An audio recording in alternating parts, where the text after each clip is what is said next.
matin, nous voulons écouter la parole du Seigneur. Je voudrais nous parler ce matin de l'œuvre du Saint-Esprit. Je vous parle de l'œuvre du Saint-Esprit. Vous savez, quand Jésus était ici-bas sur terre, il a accompli de grands miracles, il a fait beaucoup de choses. Lorsqu'il a dit à ses disciples que le moment était venu pour lui, il a quitté ce monde. Les disciples étaient inquiets. Les disciples étaient tristes parce que Jésus s'en allait. Mais Jésus leur a dit, ne vous inquiétez pas, car je ne vous laisserai pas orphelins. Il a dit, je vous enverrai le Saint-Esprit, l'Esprit de vérité, que ce monde ne connaît pas. Vous le connaissez parce qu'il est en vous. Il sera avec vous tous les jours jusqu'à la fin du monde. Bien-aimés, nous ne pouvons pas mener une vie chrétienne victorieuse sans le Saint-Esprit. Ce n'est pas possible. Sans le Saint-Esprit, on ne peut absolument rien faire. Ce n'est pas possible. Déjà, n'a-t-il pas dit, sans moi, vous ne pouvez rien faire? Souvenez-vous, lorsqu'il s'adresse aux disciples dans Actes des Apôtres, chapitre 1, verset 7, verset 8, qu'est-ce qu'il dit aux disciples? Il dit aux disciples, attendez jusqu'à ce que la promesse du Saint-Esprit s'accomplisse. Il dit, vous recevrez une puissance, le Saint-Esprit survenant sur vous, alors vous serez mes témoins. Alors on s'entend ici que les disciples ne pouvaient pas accomplir la mission pour laquelle Dieu les avait appelés sans le Saint-Esprit. De même aujourd'hui, bien-aimés, nous ne pouvons pas accomplir l'œuvre pour laquelle Dieu nous appelle sans le Saint-Esprit. Nous ne pouvons pas mener une vie chrétienne efficace, une vie chrétienne réussie sans le Saint-Esprit. Ce n'est pas possible. Ce n'est pas possible. Alors, lorsqu'on parle de l'œuvre du Saint-Esprit, je voudrais qu'on parle d'abord de l'œuvre du Saint-Esprit dans la vie personnelle du croyant. Dans la vie personnelle du croyant. Vous savez, le Saint-Esprit entre dans le croyant pour vivre en lui et pour l'aider personnellement. Quand le Saint-Esprit vient dans le croyant, c'est pour vivre en lui et c'est pour l'aider. C'est pour l'aider. Il aide le croyant dans ses difficultés. Il aide le croyant dans ses faiblesses. La Bible dit quoi? La Bible dit que l'esprit est disposé, la chair est faible, mais le Saint-Esprit nous aide dans nos faiblesses. Nous avons souvent des faiblesses que nous ne pouvons pas surmonter de nous-mêmes. Ce n'est pas possible. Nous avons des faiblesses que nous ne surmonterons jamais par la chair. C'est impossible. Il n'y a que le Saint-Esprit pour nous aider à surmonter ces faiblesses. C'est la raison pour laquelle nous devons dépendre complètement de lui. C'est la raison pour laquelle nous devons même nous montrer notre dépendance. C'est très important. Le Saint-Esprit produit en nous le fruit de l'Esprit. Le fruit de l'Esprit, c'est quoi? C'est l'amour, la paix, la patience, la tempérance, tel que Galates 5 énumère. Donc, vous ne pouvez pas produire ces fruits si l'Esprit n'est pas en vous. C'est le Saint-Esprit qui nous amène à aimer. Parce que la Bible dit l'amour de Dieu est répandu dans nos cœurs par le Saint-Esprit que nous avons reçu. C'est le Saint-Esprit qui produit en nous la paix. C'est le Saint-Esprit qui produit la joie, la patience en nous. Bien-aimés, quelles que soient vos qualités, vous ne pouvez pas produire la patience. Amen. Mais le Saint-Esprit produit ces choses en nous. Bien-aimés, il est important de savoir que le Saint-Esprit témoigne de notre relation avec Dieu. Lorsqu'il est en nous, il témoigne de ta relation avec Dieu. Il témoigne effectivement que tu es un enfant de Dieu. Je sais pas si tu as déjà reçu le témoignage de l'Esprit de Dieu. Je voudrais qu'on regarde dans nos Bibles, dans Romains chapitre 8, verset 16. Romains chapitre 8, le verset 16. La Bible dit, l'Esprit lui-même rend témoignage à notre esprit que nous sommes enfants de Dieu. L'Esprit lui-même rend témoignage à notre esprit que nous sommes enfants de Dieu. Bien-aimés, quand vous venez au Seigneur Jésus, le Saint-Esprit, en fait, c'est le sceau de Dieu. C'est le gage, la garantie de Dieu pour la vie éternelle des enfants de Dieu. Est-ce que quelqu'un peut comprendre? C'est son sceau, c'est son approbation. Et quand tu as le Saint-Esprit, la première chose, qu'est-ce qu'il fait? Il témoigne en ton esprit que tu es un enfant de Dieu. J'ai souvent vu certains enfants de Dieu, en fait certaines personnes venir me poser la question, je ne sais vraiment pas si je suis enfant de Dieu ou pas. Je dis, ah, là tu as besoin du témoignage du Saint-Esprit. Amen. Donc c'est très important. Donc le Saint-Esprit va jusqu'à témoigner que nous sommes enfants de Dieu. Le Saint-Esprit nous enseigne. Amen. Il enseigne le croyant. Il enseigne, c'est l'une des œuvres du Saint-Esprit, enseigner le croyant. Mais qu'est-ce que Jésus dit dans Jean 14, le verset 26? Jean 14, le verset 26. Mais le consolateur, l'Esprit Saint, que le Père enverra en mon nom, vous enseignera toutes choses et vous rappellera tout ce que je vous ai dit.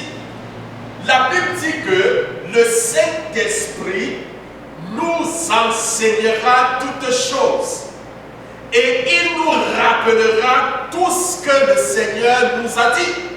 Est-ce que quelqu'un comprend? Donc, souvent, certains disent que je lis la Bible, je ne comprends pas. Oui. Si tu n'as pas l'Esprit de Dieu pour t'ouvrir l'intelligence, pour te faire comprendre, tu ne comprendras pas. Est-ce que quelqu'un peut comprendre? Donc pour comprendre la parole de Dieu, il faudrait que le Saint-Esprit t'enseigne. Il faudrait que le Saint-Esprit t'enseigne. Et justement, quand nous méditons la parole de Dieu, avec l'Esprit de Dieu nous enseigne. Quelqu'un qui a l'Esprit de Dieu, qui lit la Bible, qui médite la parole de Dieu, est différent de quelqu'un qui n'a pas la même compréhension que celui qui n'a pas l'Esprit de Dieu et qui lit la Bible. Est-ce que vous comprenez? La compréhension est complètement différente. Pourquoi? Parce que celui qui lit la Bible, ayant l'Esprit de Dieu, est enseigné par l'Esprit de Dieu. Or, celui-là qui lit la Bible sans avoir l'Esprit de Dieu, il lit comme tout autre livre. Est-ce que vous comprenez? Il ne dit aucune révélation, rien, il n'est pas enseigné. Donc, bien aimé, c'est le Saint-Esprit qui nous enseigne. Et Jésus a dit, il nous conduira dans toute la vérité. Mais en plus de l'enseignement, bien aimé, dans la vie du croyant, le Saint-Esprit nous guide. Il nous guide. La Bible dit dans Romains 8, le verset 14, Romains chapitre 8, verset 14. Car tous ceux qui sont conduits par l'Esprit de Dieu sont fils de Dieu. C'est tous ceux qui sont conduits par l'Esprit de Dieu qui sont fils de Dieu. Donc, le Saint-Esprit conduit les enfants de Dieu. Les véritables enfants de Dieu sont conduits par l'Esprit de Dieu. Bien aimé, souvent, nous sommes comme à la croisée de deux chemins. Nous ne savons pas si nous allons aller à gauche ou si nous allons aller à droite. Souvent, nous ne savons pas quelle décision prendre. Si c'est un oui ou alors si c'est un non. Ça se voit que le Saint-Esprit est là pour nous orienter, pour nous donner le bon choix. Est-ce que quelqu'un peut comprendre? Et le Saint-Esprit nous conduit de différentes manières. Il peut nous donner des instructions. Il peut nous donner, il peut nous révéler des choses même pendant la nuit, même par prophétie. Ça peut être même la paix, parce qu'il peut agir comme étant la paix de Dieu. Est-ce que vous comprenez? La paix de Dieu. Tu peux faire quelque chose qui ne soit pas dans la volonté de Dieu. Tu peux emprunter un chemin qui n'aime pas la volonté de Dieu. Et la paix de Dieu te quitte. Et la paix de Dieu ici agit comme un arbitre pour te montrer si tu es sur la direction de Dieu ou pas. Donc, bien aimé, le Saint-Esprit nous guide. Il nous guide. Il nous guide. Il nous montre le chemin. Il est tous les jours avec nous.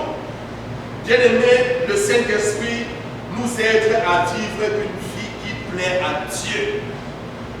Le Saint-Esprit nous aide à vivre une vie qui plaît à Dieu. Tu ne peux pas vivre une vie qui plaît à Dieu sans le Saint-Esprit. Ce n'est pas possible. Tu as besoin du Saint-Esprit pour mener une vie agréable à Dieu. Est-ce que quelqu'un peut comprendre ce matin? Dans Galates chapitre 5, le verset 16, je dis donc, marchez selon l'Esprit et vous n'accomplirez plus les désirs de la chair. Marchez selon l'Esprit et vous n'accomplirez plus les désirs de la chair. Bien aimé, nous comprenons ici que l'Esprit nous aide à plaire à Dieu. Sans l'Esprit, on ne pourra jamais plaire à Dieu. Sans l'Esprit, la chair prend le dessus. Et la chair ne peut jamais et ne pourra jamais accomplir la volonté de Dieu. Donc, bien aimé, il est donc important de comprendre que le Saint-Esprit nous aide à vivre une vie qui plaît à Dieu. Alors, si nous marchons dans l'Esprit, nous allons accomplir les œuvres de l'Esprit et par conséquent, nous allons plaire à Dieu. Bien aimé, le Saint-Esprit nous aide dans la prière. Il aide les croyants dans la prière. Il nous aide dans la prière. Mais la Bible dit à cet effet dans Romains chapitre 8, le verset 26. Romains chapitre 8, le verset 26. La Bible dit de même aussi, l'Esprit nous aide dans notre faiblesse. Car nous ne savons pas ce qu'il nous convient de demander dans nos prières. Mais l'Esprit lui-même intercède par des soupirs inexprimables. Bien-aimé, la Bible dit que l'Esprit nous aide dans nos faiblesses. La Bible nous fait comprendre que lorsque nous demandons, nous ne savons même pas ce qui nous convient. Est-ce que vous comprenez? Mais le Saint-Esprit intercède pour nous. Le Saint-Esprit prie pour nous. Est-ce que quelqu'un peut comprendre? Donc souvent nous sommes limités dans la prière. Souvent nous ne connaissons pas ce qui est bien pour nous, mais parce que Dieu sonde les cœurs. Parce qu'il connaît ce qui est mieux pour chacun de nous. Le Saint-Esprit à un certain moment intercède pour nous. Tout comme Jésus a prié pour Pierre. Vous vous souvenez? Il a dit à Pierre, Pierre, Satan t'a réclamé, j'ai prié pour toi. Et lorsque tu seras affermi, alors il a dit, j'ai prié pour toi. Alors de même, tel que Jésus a prié pour Pierre, le Saint-Esprit prie pour nous. Amen. Le Saint-Esprit intercède pour nous.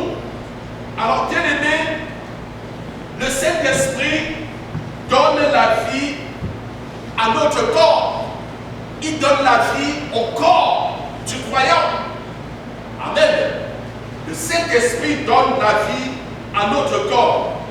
Dans Romains chapitre 8, le verset 11, Romains chapitre 8, verset 11, la Bible dit, et si l'Esprit de celui qui a ressuscité Jésus-Christ d'entre les morts habite en vous, celui qui a ressuscité Jésus-Christ d'entre les morts rendra aussi la vie à vos corps mortels par son esprit qui habite en vous. Bien-aimé, la Bible dit que si l'esprit de celui qui a ressuscité Jésus-Christ d'entre les morts habite en nous, c'est-à-dire si le Saint-Esprit qui a sorti Jésus-Christ de la tombe, le Saint-Esprit qui a ressuscité Jésus-Christ, la Bible dit s'il habite en nous, alors le Saint-Esprit qui a ressuscité Christ d'entre les morts donnera la vie, donnera la santé, donnera la force à notre corps physique. Est-ce que quelqu'un me comprend? Bien aimé, quand tu as le Saint-Esprit, tu reçois la force qui vient de Dieu. Tu reçois la paix qui vient de Dieu. Tu reçois la vie, ton corps reçoit la vie. Gloire à Dieu. Amen. Bien aimé, il est aussi important de connaître que le Saint-Esprit aide le croyant pour le servir. Amen. Dieu donne le Saint-Esprit pour qu'il habite dans le croyant, mais il désire aussi remplir et baptiser le croyant avec le Saint-Esprit pour lui donner la puissance nécessaire pour servir et glorifier Dieu dans le monde.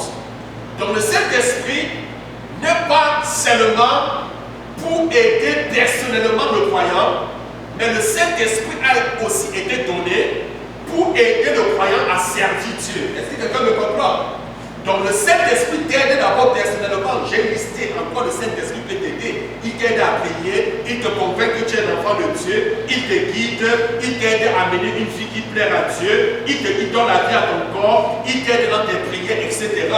Il t'aide pas seulement dans cela, mais une deuxième fonction du Saint-Esprit, c'est quoi? C'est qu'il t'aide à accomplir la volonté de Dieu. Il t'aide à servir Dieu. Il te donne la force, la puissance nécessaire pour servir Dieu. Est-ce que quelqu'un me comprend ce matin? Oui, il te donne la puissance pour servir Dieu.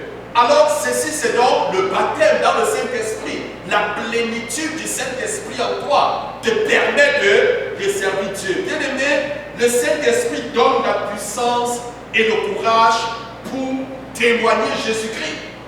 Le Saint-Esprit donne quoi? La puissance et le courage pour témoigner Jésus-Christ.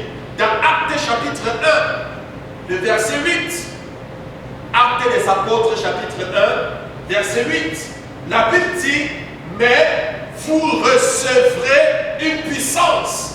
Le Saint-Esprit survenant sur vous, vous serez mes témoins à Jérusalem, dans toute la Judée, dans la Samarie et jusqu'aux extrémités de la terre. Il dit, vous recevrez une puissance et vous serez mes témoins. Bien aimés, les disciples ne pouvaient pas avoir le courage nécessaire, la hardiesse nécessaire. Les disciples ne pouvaient pas avoir la puissance s'ils n'étaient pas remplis du Saint-Esprit. Ils avaient besoin du courage pour aller annoncer la bonne nouvelle du royaume des cieux. Bien aimé, souvent, certains gens sont timides, certains gens sont craintifs. Non, mais quand tu es rempli du Saint-Esprit, quand tu es baptisé dans le Saint-Esprit, est-ce que quelqu'un me comprend? Tu reçois l'onction, la puissance pour témoigner, le courage pour témoigner. Tu n'es plus effrayé par qui que ce soit. Tu n'as pas peur par qui que ce soit. Tu n'es pas intimidé par qui que ce soit. Tu prêches l'évangile à temps et à contre-temps. Tu prêches l'évangile n'importe où, selon que la possibilité t'est donnée. Bien aimé, la Bible dit, nous n'avons pas reçu un esprit de timidité, mais nous avons reçu un esprit de force, un esprit de courage par lequel nous disons Abba Père. Donc, bien aimé, le Saint-Esprit donne le courage. Le Saint-Esprit donne la force, la puissance de proclamer l'évangile, de prêcher aux gens autour de nous. Gloire à Dieu. C'est aussi ça l'œuvre du Saint-Esprit dans la vie du croyant. Bien aimé, le Saint-Esprit introduit le royaume surnaturel de Dieu. Il introduit le royaume surnaturel de Dieu. Je voudrais prendre ce passage dans 1 Corinthiens, chapitre 12, le verset 4. 1 Corinthiens, chapitre 12, verset 4. Je lirai aussi le verset 8 et au verset 10. La Bible dit, il y a une diversité de dons dans le même esprit. En effet, à l'un est donné par l'esprit une parole de sagesse, à un autre une parole de connaissance selon le même esprit, à un autre la foi par le même esprit, à un autre le don de guérison par le même esprit, à un autre le don d'opérer des miracles, à un autre la prophétie, à un autre le discernement des esprits, à un autre la diversité des langues, à un autre l'interprétation des langues. Gloire à Dieu. Donc, bien aimé, quand nous regardons 1 Corinthiens au chapitre 12, lorsque nous lisons la Bible en fait nous liste les dons spirituels. Amen. Les dons spirituels, ce sont les dons que nous recevons lorsque nous sommes baptisés dans le Saint-Esprit. Ces dons ne peuvent pas se manifester si tu n'es pas baptisé, si tu n'as pas eu le baptême dans le Saint-Esprit. Jésus, la Bible dit quoi? Jean a dit, moi je vous baptise d'eau, mais celui qui vient est plus grand que moi, parlant de Jésus. Alors il dit, vous baptisera du Saint-Esprit et de feu. Donc, le baptême du Saint-Esprit, c'est Jésus lui-même qui te baptise dans le Saint-Esprit. C'est en fait la plénitude du Saint-Esprit dans ta vie. C'est le Saint-Esprit sur toi qui te donne le pouvoir de témoigner, qui te donne le pouvoir d'accomplir la volonté de Dieu. Oui, le pouvoir d'accomplir la volonté de Dieu. Bien-aimé, grâce au baptême du Saint-Esprit, les dons spirituels, il y en a 9. Le don de prophétie, le don des miracles, le don d'interprétation des langues, le don du discernement des esprits, le don de la prophétie, le don de la parole, de la connaissance, etc. Donc, ces dons, en fait, sont manifestés lorsque nous recevons la plénitude du Saint-Esprit. Et ces dons permettent donc d'introduire le royaume surnaturel. Ces dons permettent d'accomplir des choses surnaturelles. Est-ce que quelqu'un me comprend? Par exemple, un don de miracle. Quand tu pries, quelqu'un est guéri. Mais c'est quelque chose de surnaturel. C'est-à-dire quelque chose au-dessus de la nature. La science ne peut pas expliquer cela. Amen. La science ne peut pas expliquer cela. C'est quelque chose qui dépasse l'entendement humain. Donc, bien aimé, le Saint-Esprit nous aide ou alors nous amène à opérer dans le surnaturel. Le Saint-Esprit nous amène à faire des choses extraordinaires, des choses qui ne relèvent pas de l'ordinaire, les choses que les yeux n'ont jamais vues, les choses que les oreilles n'ont jamais entendues, les choses qui ne sont jamais parvenues dans le cœur, dans les oreilles de l'homme. Ce sont ces choses que le Saint-Esprit accomplit au travers de nous, lorsque nous sommes remplis de son feu et de sa puissance. Bien-aimé, le Saint-Esprit témoigne que Jésus est vivant. Amen.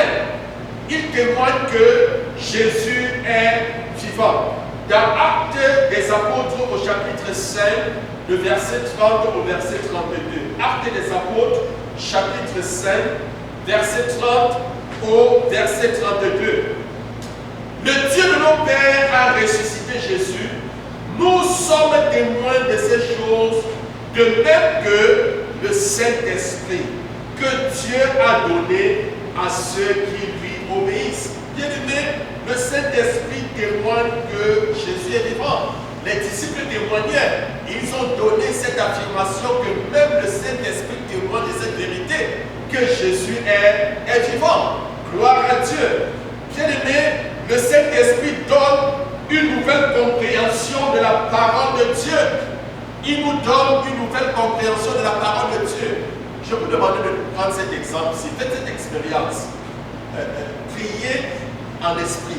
Et de prier en esprit, c'est prier en langue. D'accord? Avant de méditer la parole de Dieu, souvent prenez le temps de prier. Priez d'abord. Dites au Seigneur, Seigneur, je veux que tu m'enseignes. Je veux que le Saint-Esprit m'enseigne. Prie en langue, et après médite la parole de Dieu. La compréhension sera différente lorsque tu n'es pas sous l'onction, sous l'esprit. Tu auras une compréhension différente. Amen. Pourquoi? Parce que le Saint-Esprit ouvre notre entendement. Le Saint-Esprit nous donne, n'est-ce pas, une nouvelle compréhension de la parole de Dieu. La Bible dit, bien aimé, dans 1 Corinthiens chapitre 2, le verset 9 au verset 10. 1 Corinthiens chapitre 2, verset 9 au verset 10. Mais, comme il est écrit, ce sont des choses que l'œil n'a point vues, que l'oreille n'a point entendues, et qui ne sont point montées au cœur de l'homme, des choses que Dieu a préparées pour ceux qui l'aiment. Dieu nous les a révélées par l'Esprit. Dieu nous les a révélées par l'Esprit, car l'Esprit sonde tout, même les profondeurs de Dieu. Bien-aimé, le Saint-Esprit nous amène dans des dimensions profondes. Le Saint-Esprit nous amène à comprendre des choses extraordinaires. Il nous amène même à accomplir des choses surnaturelles. Bien-aimé, le Saint-Esprit remplit nos cœurs d'une vraie adoration pour Dieu. Il remplit nos cœurs d'une vraie adoration pour Dieu. Le Saint-Esprit remplit nos cœurs d'une vraie adoration pour Dieu. Bien-aimé dans Éphésiens chapitre 5, verset 18 et le verset 19. Éphésiens 5, verset 18 et verset 19. Soyez au contraire remplis de l'Esprit. Entretenez-vous par des psaumes, par des hymnes et par des cantiques spirituels, chantant et célébrant de tout votre cœur les louanges du Seigneur. Bien-aimés, le Saint-Esprit remplit nos cœurs de quoi? D'une vraie adoration de Dieu. D'ailleurs, la Bible dit dans Jean 8, 23 au verset 24, mais l'heure vient, l'heure est déjà là où les vrais adorateurs adoreront le Père en esprit et en vérité. En esprit et en vérité, parce que pour atteindre le stade de l'adoration, il faut être poussé par l'esprit, il faut être conduit par l'esprit. Est-ce que quelqu'un me comprend? Donc une vraie adoration requiert la présence du Saint-Esprit. Est-ce que quelqu'un peut dire Amen? Amen. Bien-aimé, le Saint-Esprit glorifie Jésus. Il glorifie Jésus. Il glorifie Jésus. Alors, si je prends ma Bible dans Jean chapitre 16, verset 13 au verset 15. Jean chapitre 16, verset 13 au verset 15. Alors Jésus dit, verset 13 au verset 15, Jésus dit, quand le consolateur sera venu, l'Esprit de vérité, il vous conduira dans toute la vérité, car il ne parlera pas de lui-même, mais il dira tout ce qu'il aura entendu, et il vous annoncera les choses à venir. Il me glorifiera parce qu'il prendra de tout ce qui est à moi et vous l'annoncera. Tout ce que le Père a est à moi. C'est pourquoi j'ai dit qu'il prendra de ce qui est à moi et qu'il vous l'annoncera. Bien-aimé, lorsque le Saint-Esprit viendra, la Bible dit qu'il nous annoncera les choses à venir. Amen. Il prendra tout ce qui est à Jésus pour nous révéler. Il va glorifier Jésus-Christ. Amen. Il va glorifier Jésus-Christ. Le Saint-Esprit glorifie Jésus-Christ. Alors, bien aimé, la question maintenant, c'est comment être baptisé du Saint-Esprit. Amen. Comment être baptisé du Saint-Esprit. Je tiens d'abord à nous faire comprendre que Dieu désire que son Saint-Esprit qui est en vous, parce que vous êtes un croyant en Jésus-Christ, vous remplisse complètement de la puissance pour le servir. Amen. Oui, le Seigneur voudrait que tu acquières la plénitude, que le Saint-Esprit déborde en toi, afin que tu puisses le servir. Parce que si l'Esprit ne déborde pas en toi, Amen, tu ne peux pas servir Dieu. Il y aura toujours des limites au service de Dieu. Mais il faut que l'Esprit en toi déborde. Amen. Tu peux avoir le Saint-Esprit, mais tu n'es pas baptisé du Saint-Esprit. Est-ce que quelqu'un me comprend? Ce n'est pas parce que tu n'es pas baptisé du Saint-Esprit que tu n'as pas le Saint-Esprit. Gloire à Dieu. Mais tu as besoin de la plénitude pour servir Dieu, pour faire des exploits avec lui. Alors, bien aimé, le baptême du Saint-Esprit est un don promis par Dieu. Demandez-lui de vous le donner. C'est un don. Alors quand on parle de don, ça veut dire nous ne faisons rien pour mériter. Tout ce que nous faisons, c'est de demander et de recevoir. C'est un don promis par Dieu. Jésus prend cet exemple dans Luc chapitre 11, le verset 13. Luc chapitre 11, verset 13. Alors, il dit, si un enfant venait à demander du pain à son père ou du poisson à sa mère, lui donnera-t-il ou lui donnera-t-elle un serpent ou un scorpion? Il continue en disant, si donc nous, les hommes si méchants que nous sommes, savons donner de bonnes choses à nos enfants, à combien plus forte raison le Père Céleste donnera-t-il le Saint-Esprit à ceux qui le lui demandent? Bien-aimés, si nous savons donner de bonnes choses à nos enfants, à plus forte raison Dieu, est-ce qu'il refusera de donner le Saint-Esprit à ceux qui demandent? Non. Il ne refusera pas, il donnera. Amen. La Bible dit dans